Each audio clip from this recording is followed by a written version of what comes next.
How a CFM56-5B turbofan engine works. To make an aircraft move forwards, we need a pushing force or thrust, which we create by making the air accelerate between the front and the back of the engine. This is basically done by the large fan at the front of the engine, through which air passes at a high rate. These are the various components of the CFM56-5B. The fan, which is a large diameter propeller. The low and high pressure compressors with 13 stages, which, step by step, increase the pressure of the air as it flows through them.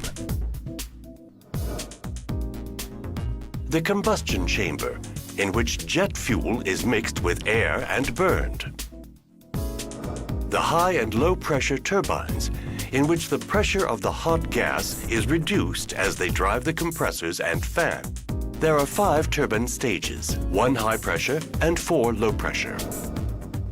And finally, the exhaust assembly. The CFM56-5B is a high bypass ratio engine. The primary flow passes through the combustor, while the secondary flow passes only through the fan. 80% of the engine airflow, accelerated by the fan, is directed into the bypass duct and provides 80% of the engine's thrusts. The primary flow passes in succession through the compressors, the combustor, and the turbines, before being ejected rearwards through the exhaust assembly. The air is compressed in the low and high pressure compressors, and its temperature can reach 450 degrees Celsius, after which it enters the combustor, where fuel is injected and ignited. Burning the mixture of fuel and air brings the temperature up to 1700 degrees Celsius.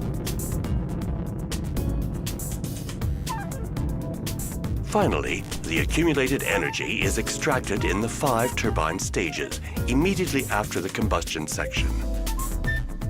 The pressure of the air drops as it passes through the turbines and makes them spin. And the turbines, whose shafts ride within one another concentrically, in turn drive the fan and the 2 compressors. The air is then expelled through the primary duct, joining the air from the fan stream.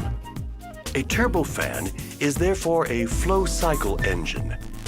Air is compressed, then heated by burning fuel, after which it passes through the turbines which drive the compressors and the fan.